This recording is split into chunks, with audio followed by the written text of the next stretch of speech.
नमस्कार, ये आकाशवाणी पटना है। अब आप अभिषेक दास से प्रादेशिक समाचार सुनिए।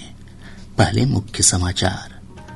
प्रधानमंत्री नरेंद्र मोदी आज रोहतास के विक्रमगंज से 48,520 करोड़ रुपए से अधिक की लागत वाली विकास परियोजनाओं का उद्घाटन और शिलान्यास करेंगे। श्री मोदी विक्रमगंज में एक जनसभा को भी करेंगे संबोधित। ऑपरेशन सिंदूर के बाद प्रधानमंत्री की बिहार में यह पहली जनसभा होगी। राज्य में विकसित कृषि संकल्प अभियान की शुरुआत 2000 वैज्ञानिकों का दल गांव-गांव जाकर किसानों से करेगा संवाद। और नेपाल सरकार ने बिना किसी पूर्व सूचना के भारत नेपाल जोगबनी बॉर्डर पर भारतीय वाहनों की आवाजाही पर रोक लगाई। अब समाचार विस्तार से। प्रधानमंत्री नरेंद्र मोदी आज रोहतास के विक्रमगंज से 48,520 करोड़ रुपए से अधिक की लागत वाली ऊर्जा, सड़क, रेल और शिक्षा से संबंधित विभिन्न विकास परियोजनाओं का उद्घाटन और शिलान्यास करेंगे। हमारे संवाददाता ने बताया कि श्री मोदी विक्रमगंज में एक जनसभा को भी संबोधित करेंगे। ऑपरेशन सिंदूर के बाद प्रधानमंत्री की बिहार में यह पहली जनसभा होगी। प्रधानमंत्री नरेंद्र मोदी बिहार के लिए आज कई सड़क और रेल संपर्क परियोजनाओं का उद्घाटन और लोकार्पण करेंगे। प्रधानमंत्री 5500 करोड़ रुपए से अधिक की लागत से बनी राष्ट्रीय राजमार्ग संख्या 22 पर 4 लेन वाले पटना गया डोभी का भी उद्घाटन करेंगे। श्री मोदी राष्ट्रीय राजमार्ग संख्या 27 पर गोपालगंज शहर में 249 करोड़ रुपए से अधिक की लागत से बने 4 लेन वाले एलिवेटेड हाईवे का भी लोकार्पण करेंगे। पटना गया डोभी राजमार्ग बिहार की राजधानी पटना से तीर्थ नगरी गया जी के बीच सुगम यातायात की सुविधा उपलब्ध कराएगा। प्रधानमंत्री सोननगर और मोहम्मदगंज के बीच तीसरी रेल लाइन राष्ट्र को समर्पित करेंगे। इस परियोजना पर 1300 करोड़ रुपए से अधिक की लागत आई है। धर्मेंद्र कुमार राय, आकाशवाणी समाचार, विक्रमगंज। प्रधानमंत्री नरेंद्र मोदी औरंगाबाद जिले में नवीनगर सुपर थर्मल पावर परियोजना के दूसरे चरण की आधारशिला रखेंगे। 3 इकाइयों और 2400 मेगावाट की संयुक्त क्षमता वाली इस परियोजना की लागत 29,930 करोड़ रुपए है। इस परियोजना से बिहार और पूर्वी भारत में ऊर्जा सुरक्षा सुनिश्चित होने के साथ ही औद्योगिक विकास और रोजगार को बढ़ावा मिलेगा। इसके अलावा प्रधानमंत्री बक्सर और भरौली के बीच गंगा नदी पर पुल के निर्माण कार्य की भी शुरुआत करेंगे। वे पटना हार्डिंग पार्क में 5 टर्मिनल प्लेटफॉर्म का शिलान्यास करेंगे। साथ ही श्री मोदी सोननगर मोहम्मदगंज के बीच तीसरी रेल लाइन और सासाराम अनुग्रह नारायण रोड के बीच स्वचालित सिग्नलिंग प्रणाली राष्ट्र को समर्पित करेंगे। इन परियोजनाओं का उद्देश्य बिहार में निर्बाध हाई स्पीड कॉरिडोर स्थापित करना है, जिससे व्यापार और क्षेत्रीय संपर्क को बढ़ावा मिलेगा।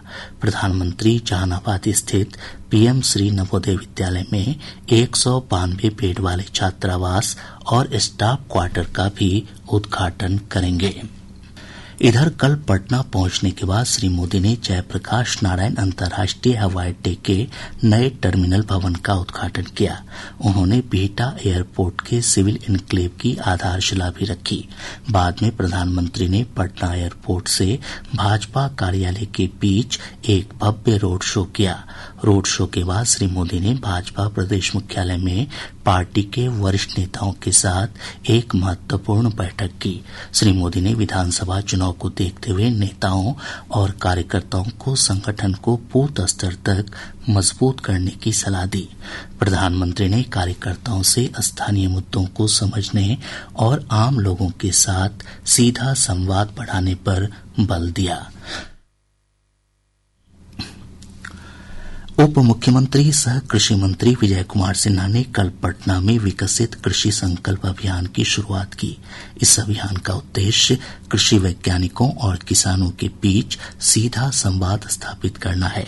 समारोह को संबोधित करते हुए श्री सिन्हा ने कहा कि अभियान के तहत प्रखंड स्तर पर किसान संकल्प सभा आयोजित की जाएगी। 2000 वैज्ञानिकों के दल गांव-गांव जाकर किसानों से संपर्क करेंगे।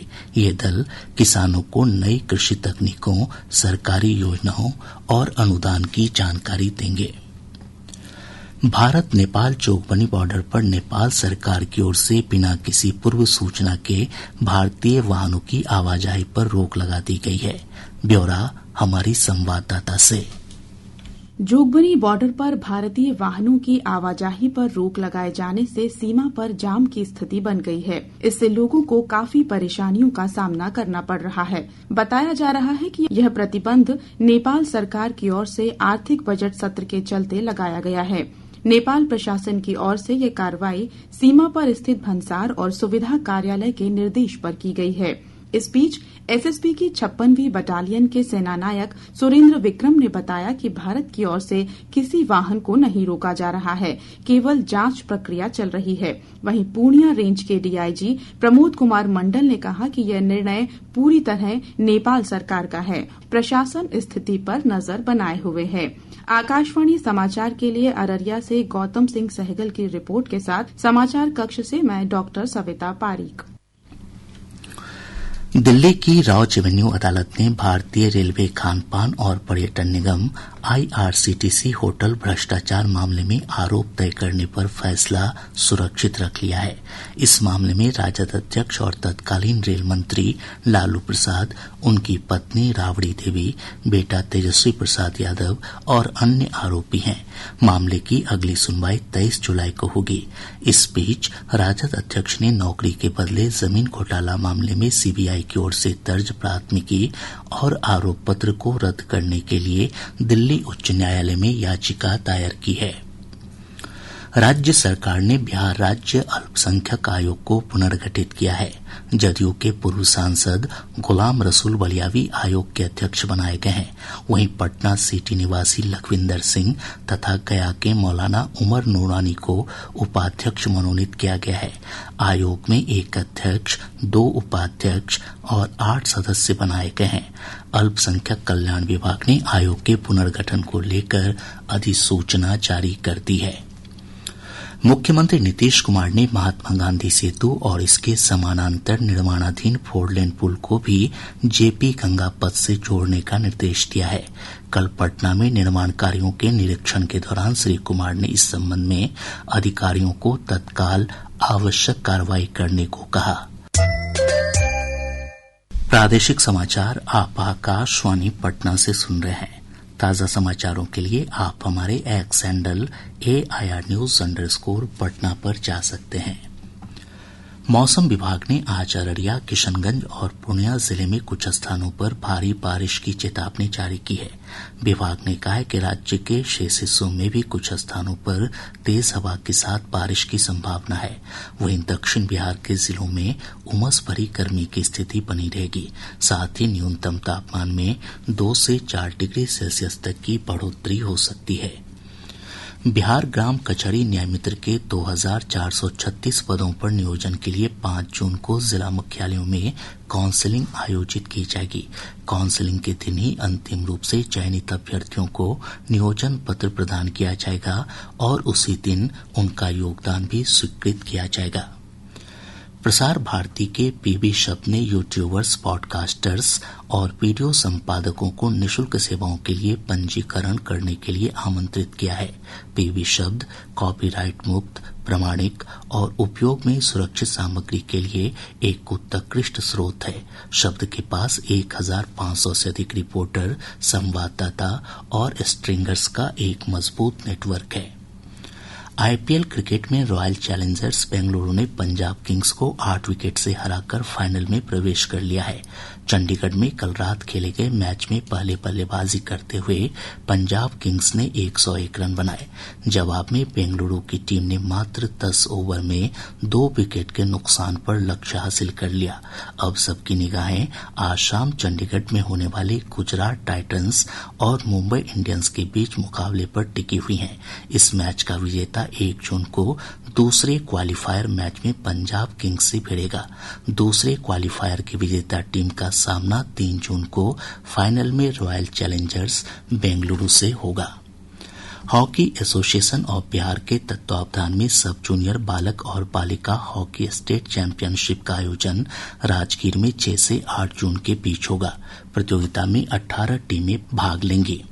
पूर्वी चंपारण जिले के डुमरिया घाट थाना क्षेत्र के NH-27 पर एक लाइन होटल के पास खड़े ट्रक से एक ऑटो रिक्शा के टकराने से 4 लोगों की मौत हो गई, जबकि 4 अन्य गंभीर रूप से घायल हो गए।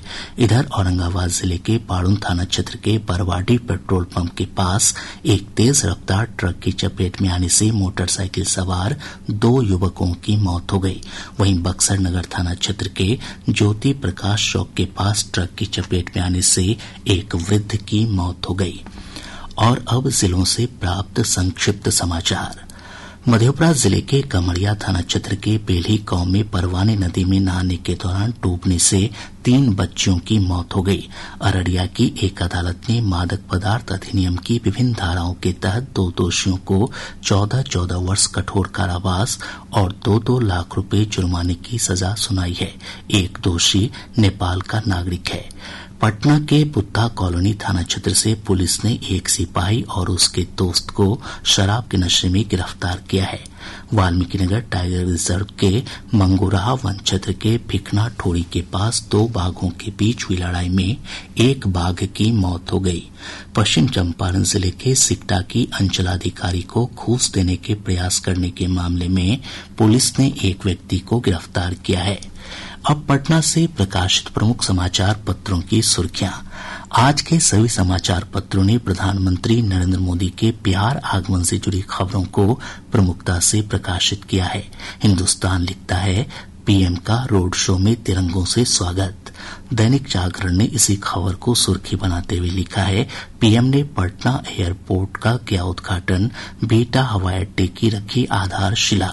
दैनिक भास्कर ने लिखा है, थमेगी मानसून की रफ्तार, आज बिहार में प्रवेश करेगा। प्रभात खबर ने लिखा है, आईपीएल में आरसीबी की 9 वर्ष बाद फाइनल में रॉयल एंट्री। राष्ट्रीय सहारा के शब्द हैं, सुप्रीम कोर्ट में 3 न्यायाधीश नियुक्त। आज अखबार लिखता है, पाक सीमा से सटे राज्यों में 31 मई को ऑपरेशन शील्ड। और अब अंत में मुख्य समाचार एक बार फिर। प्रधानमंत्री नरेंद्र मोदी आज रोहतास के विक्रमगंज से 48,520 करोड़ रुपए से अधिक की लागत वाली विकास परियोजनाओं का उद्घाटन और शिलान्यास करेंगे। श्री मोदी विक्रमगंज में एक जनसभा को भी करेंगे संबोधित। ऑपरेशन सिंदूर के बाद प्रधानमंत्री की बिहार में यह पहली जनसभा होगी। राज्य में विकसित कृषि संकल्प अभियान की शुरुआत, 2000 वैज्ञानिकों का दल गांव-गांव जाकर किसानों से करेगा संवाद। और नेपाल सरकार ने बिना किसी पूर्व सूचना के भारत नेपाल जोगबनी बॉर्डर पर भारतीय वाहनों की आवाजाही पर रोक लगाई। इसके साथ ही आकाशवाणी पटना से प्रसारित प्रादेशिक समाचार का ये अंक समाप्त हुआ। आकाशवाणी पटना से अगला समाचार बुलेटिन दोपहर 2 बजे प्रसारित किया जाएगा। नमस्कार।